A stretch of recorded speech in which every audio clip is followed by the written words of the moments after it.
ہماری زندگی کا جو طرز حیات ہے اس میں اور کافر میں زمین اور آسمان کا فرق ہے. کافر کہتا ہے اللہ نے ہمیں اسی دنیا کے لیے پیدا کیا, یہیں ہم انجوائے کریں گے.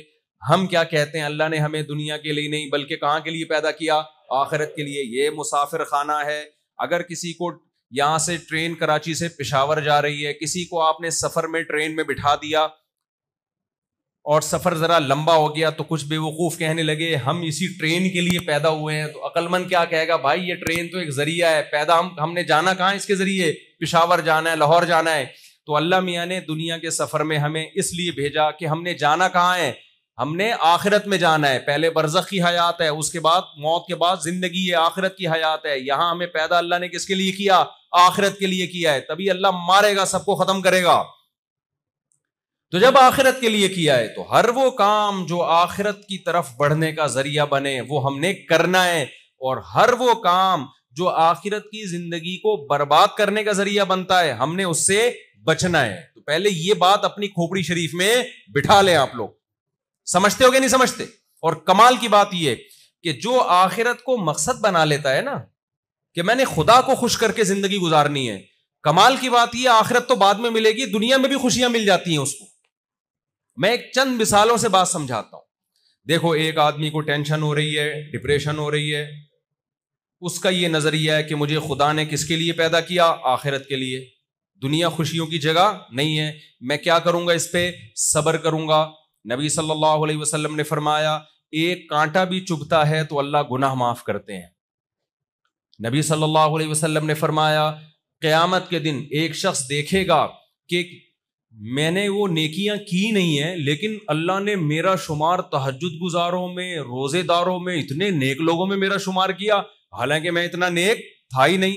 وہ اللہ سے کہے گا اللہ میں اتنا نیک تھا نہیں تو میرا شمار تو نے اتنے نیک لوگوں میں کیسے کر لیا. اللہ میاں کہیں گے تجھے فلاں موقع پہ ایک مصیبت آئی تھی, تو نے اللہ سے شکایت نہیں کی, تو نے صبر کیا. پھر تجھے فلاں موقع پہ مصیبت آئی, تو نے کیا کیا, صبر کیا.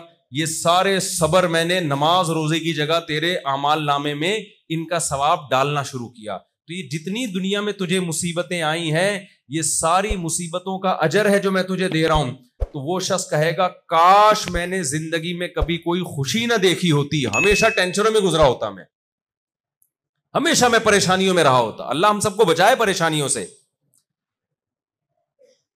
تو میں مثال دے رہا تھا, ایک آدمی جسے کوئی ٹینشن ہوئی, ڈپریشن میں گیا, ایک مصیبت آ گئی, جب اس کے سامنے آخرت ہے, ایوب علیہ السلام کا واقعہ سوچے گا, یعقوب علیہ السلام سے اللہ نے بیٹا چھین لیا, ساری زندگی صبر کیا کہ نہیں کیا, روتے روتے آنکھیں سفید ہو گئی, بینائی چلی گئی, مگر زبان سے ناشکری کا ایک جملہ نہیں نکال رہے, اور کیا کہہ رہے ہیں, انی اعلم من اللہ ما لا تعلمون, اے میرے بچوں میں اللہ کے بارے میں وہ کچھ جانتا ہوں جو تم نہیں جانتے. کوئی حادثہ اتفاقی نہیں ہوتا, کوئی مصیبت اتفاقی نہیں ہوتی, خوشی بھی اللہ کی طرف سے, مصیبت بھی اللہ کی طرف سے. ہوا مولانا, صحابہ کو جب جنگ میں شکست ہوئی ہے, زخمی ہوئے, شہید ہوئے, معذور ہوئے, تو کیا صحابہ نے کہا, ہوا مولانا, ہمارا دوست کون ہے, اللہ ہے, لن یصیبنا الا ما کتب اللہ لنا.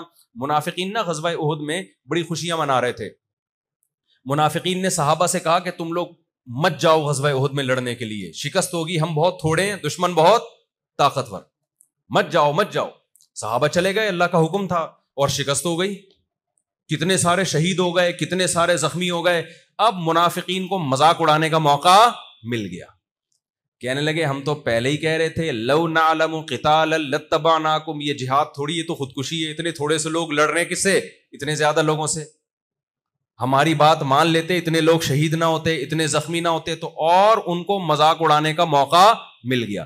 اللہ نے صحابہ کو کیا جملہ سکھایا کہ جب یہ منافقین مذاق اڑایا کریں تو ان سے یہ کہہ دیا کرو, ادھر توجہ رکھیں, ان سے یہ کہہ دیا کرو لن یصیبنا الا ما کتب اللہ لنا, کہ دیکھو ہمیں جو غم پہنچا ہے وہی پہنچا جو اللہ نے ہمارے مقدر میں لکھ دیا ہے. تو یہ مصیبت اللہ کی طرف سے ہے. ہوا مولانا, مصیبت جب دشمن کی طرف سے پہنچتی ہے تو بڑی خطرناک ہوتی ہے, دوست کی طرف سے پہنچتی ہے تو وہ خطرناک نہیں ہوتی, وہ محبت کی چٹکی ہوتی ہے. دیکھو ایک ٹیکا ڈاکٹر لگاتا ہے, چیخ نکلتی ہے کہ نہیں نکلتی, تکلیف اس میں بھی ہوتی ہے, پھر بھی لگوا رہا ہوتا ہے آدمی, تشریف پہ لگواتا ہے جا کے باقاعدہ ٹیکے. کہہ رہا ہوتا ہے ڈاکٹر صاحب پچھلے ہفتے یہ والی تشریف, اب یہ والی تشریف خالی, اب یہاں لگائیں. کہتا ہے کہ نہیں کرتا ہے کہ نہیں کرتا یہ, حالانکہ تکلیف ہوتی ہے, لیکن پتا ہے بھائی ڈاکٹر صاحب ہیں, یہ ٹیکا میری خیر خواہی میں لگ رہا ہے, یہ تکلیف میرے فائدے کے لیے, مجھے نقصان پہنچانے کے لیے نہیں ہے. تو مسلمان کا اللہ پہ ایمان ہے کہ ہوا مولانا. اللہ نے صحابہ کو کہا کہ آپ ان کو کہہ دو جب منافقین مذاق اڑایا کریں, بولو بھائی یہ تکلیف ہمیں اللہ کی طرف سے پہنچی ہے اور وہ ہمارا دوست ہے, وہ ہمارا دشمن نہیں ہے. اور تمہارے ساتھ کیا ہونے والا ہے, تم جو اتنی بغلیں بجا رہے ہو نا خوشیاں, تو یا تو اللہ تمہیں ہمارے ہاتھوں سے ذلیل کرے گا یا جہنم کی آگ ہے تمہارے لیے. تو ایک آدمی کو مصیبت پہنچتی ہے, وہ آخرت اس کے سامنے ہے, وہ صبر کرتا ہے, تھوڑے دنوں میں اس کی ٹینشن ختم ہو جاتی ہے. سمجھتے ہو کہ نہیں, وہ خوشیوں میں, حقیقی خوشیوں میں آ جاتا ہے. اور ایک آدمی وہ ہے جس کا آخرت پر ایمان نہیں ہے, جب اسے مصیبت پہنچتی ہے, وہ مصیبت کو, ڈپریشن اور ٹینشن کو دور کرنے کے لیے آج جو لوگ دین کو فالو نہیں کرتے وہ کیا کرتے ہیں, شراب پینا شروع کر دیتے ہیں. ہوتا ہے کہ نہیں ہوتا؟ بے بولو نا کیا ہو گیا. وہ چرس پینا شروع کر دے گا, وہ ہیروئن پینا شروع کر دے گا, وہ آئس لینا شروع کر دے گا. یہ ہم تو دیکھ رہے ہیں یونیورسٹیوں میں, کالجز میں یہی ہو رہا ہے. یار ٹینشن ہے, بڑی پریشان ہے, پڑھائی کا بڑا بوجھ ہے اور یہ مسئلے اور غم ختم نہیں ہو رہا, پینا شروع. اب آپ مجھے بتاؤ اس کی ٹینشن ختم ہوگی یا بڑھے گی؟ بڑھے گی اس کی ٹینشن. شراب کا عادی تو ڈپریشن کا پورا ایک ڈبہ ہوتا ہے, وہ ڈپریشن بانٹ رہا ہوتا ہے باقاعدہ جا کے. اس نے بجائے ٹینشنیں ختم ہونے کے ایک اور ٹینشن پال لی ہے, ایک اور ٹینشن پال لی. پھر وہ کہتا ہے مجھے پیے بغیر سکون نہیں ملتا, حالانکہ جو پیتے نہیں ہیں ان کو پیے بغیر وہ سکون مل رہا ہوتا ہے جو اس کو پی کے نہیں مل رہا ہوتا. کتنی بڑی ٹینشن میں. تو اللہ تعالیٰ کا اصول اور ضابطہ یہ ہے کہ جو آخرت کو سامنے رکھ کے زندگی گزارتا ہے نا, دنیا میں بھی مزے کی زندگی صرف اسی کو ملتی ہے, آخرت تو بعد میں ملے گی. اور جو آخرت کو سامنے رکھ کے زندگی نہیں گزارتا اسے دنیا میں بھی خوشی نہیں ملتی, چاہے خوشی کے سارے اسباب کیوں نہ ہو. یقین نہ آئے تو یورپ میں, امریکہ میں, ان علاقوں میں جہاں زیادہ لوگوں کے پاس وسائل ہیں, ان علاقوں میں سروے کرو, سب سے زیادہ خودکشیاں انہی علاقوں میں ہو رہی ہیں. ابے جن ملکوں میں ٹینشن بالکل بھی نہیں ہے نا, سب سے زیادہ ٹینشن وہی ہے. یہ تو ہم لوگ بھی دیکھو بیٹھے بیٹھے لائٹ چلی گئی تھی نا, اس کا مطلب ہمارے ملک میں کیا ہے, ٹینشن ٹھیک ٹھاک ہے. کبھی مائک بند ہو جائے گا, کبھی لائٹ چلی جائے گی, نل کا کھولو گے پانی نہیں آ رہا, ہوا آ رہی ہے, پنکھے سے ہوا نہیں چاہیے وہ نہیں آ رہی ہے. میں کل گھر میں سونے کے لیے لیٹا ہوں, پنکھا چلا ہے, ہوا ہی نہیں آ رہی. میں نے کہا کیا مسئلہ ہے یار, یہ ہوا کیوں نہیں آ رہی؟ تو پنکھے ایسے پتہ نہیں کیپیسیٹر کون سا بیس لگا دیتے ہیں اس کے اندر. ہر چیز میں دو نمبری ہے کہ نہیں ہے. پنکھا چلاؤ ہوا نہیں آئے گی, اور نل کا چلاؤ ہوا کے پورے طوفان آنا شروع ہو جائیں گے اس میں. کیا خیال ہے؟ ہوا کے طوفان آنا شروع ہو جائیں گے. کتنی ٹینشن ہے. خودکشیاں پھر بھی کیا ہیں, کم ہیں. گورے کا عجیب ملک ہے, نل کا کھولو سچی مچی میں پانی آئے گا. ہم تو بڑا حیران ہوتے ہیں وہاں جا کے, یعنی میں تو وہاں رہا ہوں نا, وہاں تو ہوٹلوں میں کبھی بھی دیکھو نل کا کھولو پانی آنا, صاف پانی, آدمی حیران ہوتا ہے صاف پانی آ رہا ہے یار. اور لائٹ جاتی نہیں ہے, ہر آدمی تمیز سے گاڑی چلاتا ہے, ٹریفک کے قوانین کی پابندی ہو رہی ہے, سب اپنے اپنے ٹریک پہ چل رہے ہوتے ہیں, کوئی پاں پاں پاں پاں نہیں ہے وہاں پہ. یہاں پاؤ نا بلا وجہ کا ہارن بجا رہا ہوگا بندہ آپ کے پیچھے, آپ پیچھے مڑ کے غصے سے دیکھو گے تو اور دوبارہ بجائے گا. بائکوں والے فاسٹ ٹریک پہ جا رہے ہوتے ہیں, آپ ان کو ہارن دو, غصے سے پیچھے مڑ کے دیکھے گا, حالانکہ غلطی اس کی ہے. کس قدر بد نظمی, ٹینشنیں, پھر بھی اتنی خودکشیاں نہیں ہیں جتنی باہر ملکوں میں ہیں. کیا بات ہے بھائی, تمہارے پاس تو کوئی غم نہیں ہے. تمہارے یہاں تو ان کے بچے تم کو ماموں کہتے ہی نہیں ہیں, وہاں تو ماموں کا لفظ ہی نہیں ہے انگریزی میں. سارے رشتے کیا ہو گئے, ختم ہو گئے. کبھی انگریزوں میں سنا یہ ماموں ہے, یہ پھپھو ہے, خالہ ہے, انگلش میں ہے ہی نہیں یہ الفاظ, کیونکہ رشتے ہی کیا ہو گئے, شارٹ ہو گئے مارکیٹ سے. شادی جب وادی ختم ہو گئی نا تو باپ ہی مارکیٹ سے شارٹ ہو گئے. جب باپ شارٹ ہو گیا تو رشتے کہاں سے رہ گئے پھر. ابھی پھر یہ نیا موضوع پھر یہ کبھی اس پہ تفصیل سے بات کروں گا انشاءاللہ. ابھی آپ کا مینٹل لیول اتنا نہیں ہے آپ اس کلچر کو پوری طرح سے سمجھ سکتے. ان کے یہاں ابا ہوتے ہیں کچھ کے یہاں نہیں ہوتے. تو جب ابا ہی نہیں ہے تو پھر پپو کہاں سے آئے گی؟ کیا خیال ہے بھائی؟ چچا کہاں سے آئے گا؟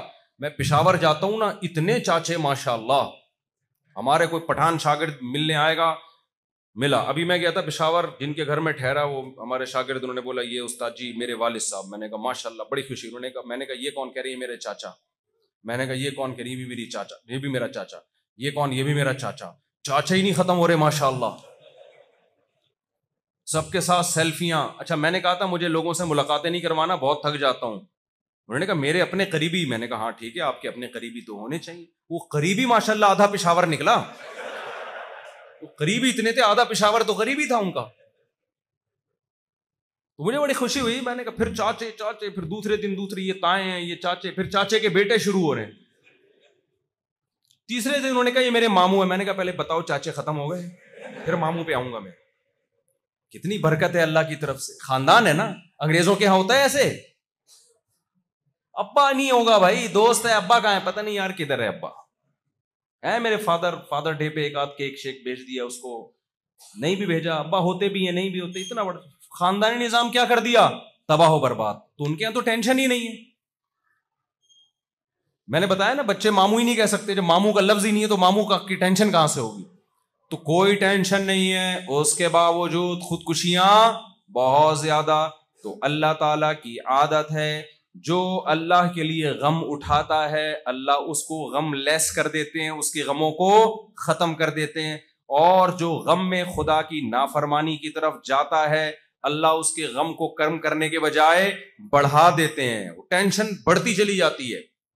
تو اس لیے یہ فیصلہ کرو کہ ہم نے زندگی اللہ کے قانون اور آخرت کو سامنے رکھ کے گزارنی ہے. پھر سورہ لقمان سمجھ میں آئے گی. سورہ لقمان کا یہ رکوع تو چھوٹا ہے لیکن تمہید لمبی ہے تاکہ کھوپڑی شریف میں بات بیٹھ جائے, اس لیے مجھے لمبی تمہید باندھنی پڑتی ہے.